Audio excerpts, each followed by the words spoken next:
Good morning students. आज हम बात करेंगे इस लेसन में एक और पॉजिटिव कॉग्निटिव प्रोसेस की, अर्थात सकारात्मक संज्ञानात्मक प्रक्रिया की बात करेंगे। अभी तक हमारा चैप्टर जो चल रहा है उसमें हमने कई तरीके की पॉजिटिव कॉग्निटिव प्रोसेसेस की बात की है। आत्मक्षमता, आशावादिता, आशा, इन सब की हम बात कर चुके हैं। और उसी श्रेणी में एक और चीज़ है माइंडफुलनेस, जिसको हम अगर हिंदी मीनिंग देखें तो इसे सचेतना या सजगता भी कहा जाता है। यहाँ इस पीपीटी में मैंने आपको सजगता से संबंधित कई तरीके की परिभाषाएं दी है, जैसा कि कई तरीके की डिक्शनरीज़ में इसकी क्या परिभाषा है, या कई संगठन जो हैं जो पॉजिटिव साइकोलॉजी से संबंधित हैं वो माइंडफुलनेस को किस तरह परिभाषित करते हैं, और या फिर विशेषज्ञों के अनुसार माइंडफुलनेस की क्या परिभाषा है। तो ये आप पढ़ लेंगे, लेकिन मैं इसका मीनिंग आपको बताने की कोशिश करूँगी कि माइंडफुलनेस या सजगता है क्या, या जिसे हम कहते हैं सचेतना। सबसे पहले हम बात करें, जब फ्रॉयड ने हमें बताया था कि माइंड के 3 पार्ट्स उन्होंने बताए थे, माइंड के 3 भाग बताए, चेतना, अर्धचेतना और अचेतना। आप सभी इनसे बहुत अच्छे से वाकिफ़ हैं।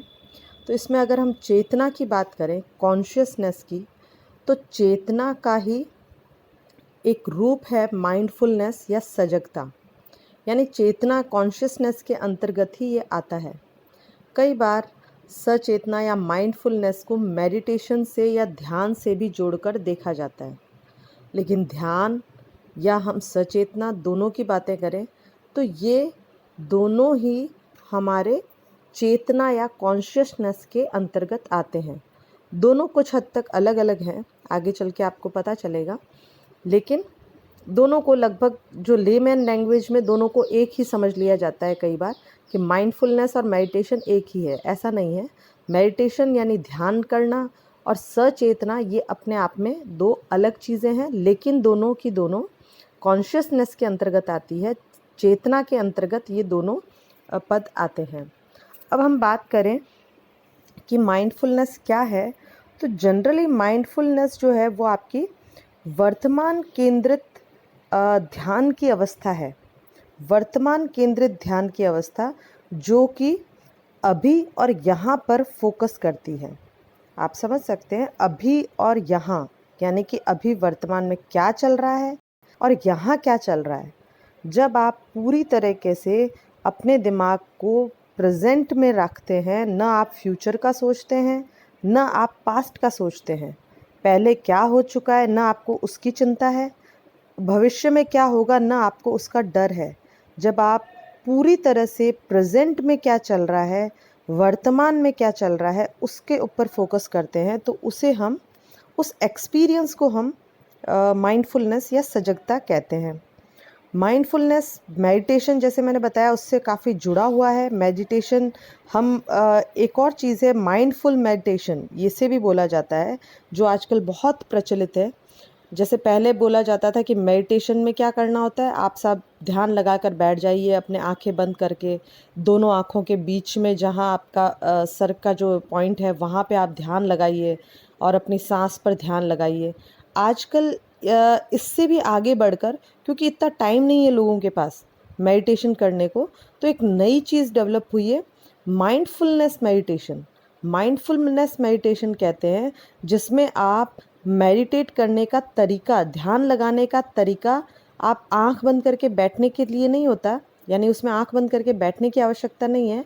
आप अपने प्रेजेंट के कामों में, आप जो भी कर रहे हैं, चाहे खाना खा रहे हैं, उठ रहे हैं, बैठ रहे हैं, आप कुछ भी और एक्टिविटी, पढ़ाई कर रहे हैं, गाड़ी चला रहे हैं, तो आप अपने एक्शंस पे, अपनी बॉडी के जो आपके 5 सेंसरी ऑर्गन्स हैं, आँख, नाक, कान, मुंह, गला और आपकी टंग और स्किन, इन सब के द्वारा पूरे एनवायरनमेंट से जो आपको प्रेजेंट में जो आपको सेंसेशन मिल रही है, उन सेंसेशंस पे ध्यान केंद्रित करना।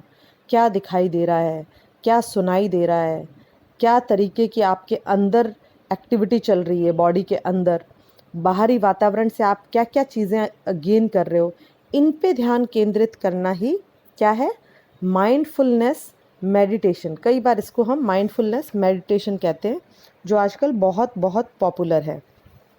तो इस तरीके से हम समझ सकते हैं कि माइंडफुलनेस जो है सजगता की एक अवस्था है। सजगता अर्थात सजगता का तात्पर्य जैसे मैंने बताया वर्तमान में यहाँ और अभी के ऊपर फोकस होना। माइंडफुलनेस को यदि हम देखें या सजगता को हम देखें तो ये माइंडलेसनेस यानी कि आपका सचेतना के जो विपरीत है, इसका एग्जैक्ट हिंदी मीनिंग मैं नहीं बता पाऊँगी। माइंडलेसनेस जिसे हम बोलते हैं यानी माइंड के बिना होना, माइंडफुलनेस माइंड के साथ है और माइंडलेसनेस यानी माइंड के बिना है। यानी जब आप माइंडलेसनेस की जो अवस्था है जिसमें आप किन्हीं चीज़ों पे ध्यान नहीं देते, उसके बिल्कुल ये विपरीत है। माइंडफुलनेस और माइंडलेसनेस ये दो अपोजिट्स हैं।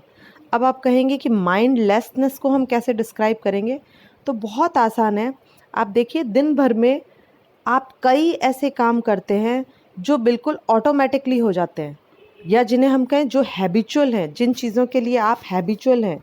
आप कई अपने दिन भर में ऐसे कितनी ही क्रियाएं करते हैं जो आपकी आदत में शुमार है।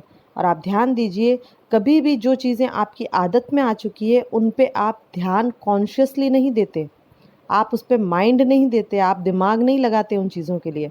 फॉर एग्ज़ाम्पल, अगर आपको रोटी बनानी आती है, जब आपने सीखी होगी, एक बार सोचिए कि जब आपने सीखी होगी तो गोल बनाने के लिए और उस पर कितना एफ़र्ट डाला होगा आपने उसको गोल गोल करने के लिए।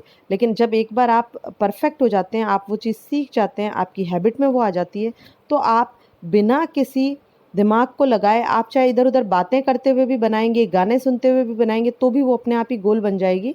तो कहने का मतलब है ये कार्य कैसा हुआ, माइंडलेसनेस, जिसमें आपको माइंड लगाने की, एफर्ट्स करने की ज़रूरत नहीं हुई। तो ये बताया जाता है कि एक टिपिकल दिन में आप कई ऐसे बिहेवियर करते हैं जो हैबिचुअल होते हैं, ऑटोमेटिक होते हैं, और जिनमें आपको किसी भी स्पेशल एफर्ट की या कॉन्शियस अटेंशन की ज़रूरत नहीं होती।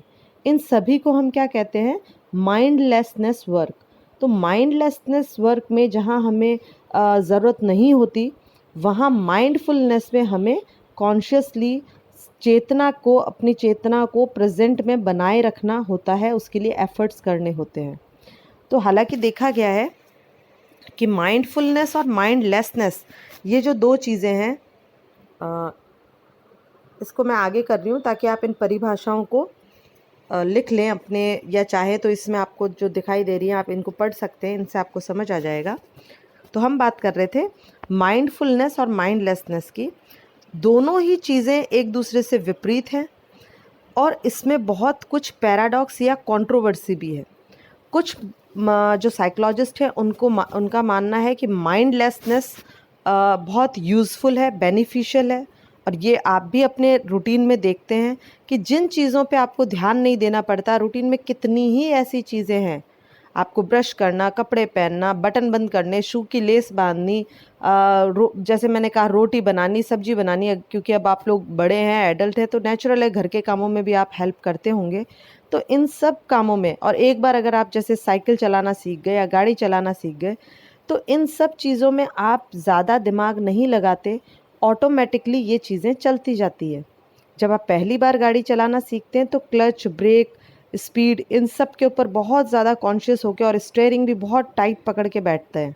लेकिन जब धीरे धीरे आपकी हैबिट हो जाती है तो आप ऑटोमेटिकली सिर्फ एक ट्रैफिक का ध्यान रखते हैं कि किधर से गाड़ी निकालनी है और कैसे, कब क्लच दबेगा, ब्रेक लगेगा, स्पीड तेज़ होगी, धीरे होगी, ये सब कुछ ऑटोमेटिक हो जाता है। तो कहा जाता है, कुछ लोगों का, ये साइकोलॉजिस्ट का मानना है कि ऑटोमेटिक वर्क जो है या माइंडलेसनेस जो वर्क है, हैबिचुअल वर्क जो है, वो बहुत बेनिफिशियल है, क्योंकि हम रूटीन में कितने ही ऐसे काम करते हैं और यदि हम इन पे देखा जाए तो ये हमको कई तरीके की बर्डन से, एफर्ट से बचाता है। अनकॉन्शियसली हम लोग ये चीज़ें या सेमी कॉन्शियसली हम लोग ये चीज़ें करते रहते हैं। लेकिन कुछ साइकोलॉजिस्ट का मानना है कि ये एक तरीके का आपको पैसिव और नेगेटिविटी की तरफ ले जाता है। ऑटोमेटिक जो वर्क है वो, उसकी वैल्यू ज़रूर है, लेकिन वो आपको एक तरीके से डिग्रेड करता है, या एक तरीके से आप उसे देख लें कि आपको पीछे की तरफ ले जाता है। आप ऑटोमेटिकली मशीनी रूप से काम करते जाते हैं, जो कि मानव की प्रकृति नहीं है। मानव को ईश्वर ने एक ब्रेन दिया है जिसे काम में लेना चाहिए, जिससे कि वो और आगे प्रोग्रेस करे। अगर आप सारे काम हैबिचुअल तरीके से या एक मशीनी रूप से करते चले जाएंगे, तो धीरे धीरे आपका जो पोटेंशियल है, आप में जो क्षमताएं हैं, वो क्षमताएं बाहर निकल कर नहीं आएगी। आप एक मशीनी रूप में रह जाएंगे। और पॉजिटिव साइकोलॉजिस्ट जो हैं, उन लोगों ने ये भी बताया कि ऑटोमेटिक वर्क जो है या माइंडलेसनेस वर्क जो है, वो आपको कभी भी प्रोडक्टिविटी की फीलिंग नहीं देता, उससे आपको कभी भी सेटिस्फेक्शन नहीं मिलता, वो आपकी वेलबींग को इम्प्रूव नहीं करता। जब आप कोई ऐसा काम करते हैं जिसमें आपको माइंड की यूज़ करना पड़ता है, जो मैंने कहा माइंडफुलनेस जो काम होता है, वही आपको सेटिस्फेक्शन की और एक अच्छी फीलिंग देता है, जिससे कि आप में अपने पोटेंशियल को जानने की क्षमता आती है और आप फील करते हैं कि आपने कुछ अचीव किया। फॉर एग्ज़ाम्पल, आपने जब पहली बार, जैसा मैंने कहा, गाड़ी चलानी सीखी हो या रोटी बनानी सीखी हो, तो इन चीज़ों में आपको अपने आप को बड़ा ही अचीवमेंट की फीलिंग आई होगी। लेकिन जब ये एक नेचुरल हो गया, तो अब ये आपको खुशी नहीं देता। जब ये एक हैबिट में आ गई ये चीज़ें, तब आपको खुशी नहीं दे पाती, तब ये आपकी वेलबींग को स्ट्रॉन्ग नहीं कर पाती। तो पॉजिटिव साइको के हिसाब से माइंडफुलनेस जो है वो ज़्यादा इम्पॉर्टेंट है। हालांकि माइंडलेसनेस वर्क आपके रूटीन के कार्यों में हेल्प करते हैं, वो बेनिफिशियल है, फिर भी साइकोलॉजिस्ट का ये मानना है कि जो आप माइंडलेसनेस वर्क है, वो आपकी वेलबींग को इम्प्रूव नहीं करता, वो आप में पॉजिटिविटी को नहीं लाता है। अब हम एक एक करके इन परिभाषाओं पे ज़रा सा फोकस करेंगे। तो आप देखिए, ये आपकी परिभाषाएं जो शब्दकोश या विश्वकोश परिभाषाएं हैं, यानी कि डिक्शनरीज़ में जो दे रखी हैं माइंडफुलनेस की, मरियम वेबस्टर डिक्शनरी के अनुसार पल पल के आधार पर किसी व्यक्ति के विचारों, भावनाओं या अनुभवों के बारे में एक पूरी तरह से जागृत अवस्था को बनाए रखने का अभ्यास।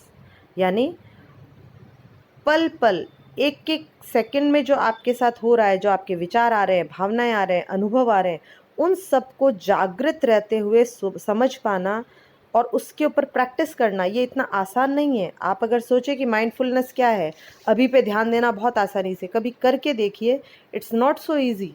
आपको जब किसी चीज़ पे ध्यान लगाना होगा, तो आपका माइंड, क्योंकि बहुत वास्ट है, वो बहुत चीज़ें, थाउजेंड्स ऑफ थॉट्स एक साथ आपके दिमाग में चलते हैं, और जब आप प्रेजेंट पे फोकस करना चाहेंगे तो नहीं कर पाएंगे।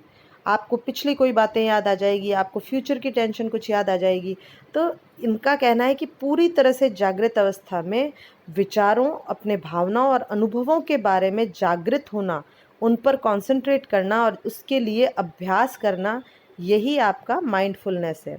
दूसरा देखिए, डिक्शनरी.com की जो डेफिनेशन है, किसी चीज़ के प्रति जागरूक या जागरूक होने की अवस्था या गुण जो है वो माइंडफुलनेस है। कैम्ब्रिज शब्दकोश कहता है, अपने शरीर, मन और वर्तमान क्षण में भावनाओं के बारे में जागरूक होने का अभ्यास, शांत की भावना पैदा करने के लिए सोचा जाना। जनरली जब भी हम माइंडफुलनेस की बात करते हैं, तो वो काम या शांति होती है। आप शांत चित्त से जब बैठेंगे, तभी आप अपने प्रेजेंट पे फोकस कर पाएंगे। फिर देखिए, विकिपीडिया की जो डेफिनेशन है, माइंडफुलनेस वर्तमान समय में होने वाले आंतरिक और बाहरी अनुभवों पर ध्यान देने की मनोवैज्ञानिक प्रक्रिया। मैंने बताया आपको, आपके सारे सेंस ऑर्गन के थ्रू आप इंटरनल और आउटर, आपके बाहर से आपको क्या क्या फील हो रहा है, सुनाई दे रहा है, दिखाई दे रहा है, आपके टेस्ट, अगर आप कुछ खा रहे हैं तो क्या टेस्ट आ रहा है उसका, आपकी स्किन पे आप क्या क्या चीज़ फील कर रहे हैं, ये सब कुछ।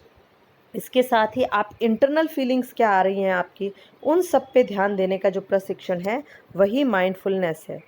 इसी के साथ कई संगठनों ने भी माइंडफुलनेस की परिभाषा दी है।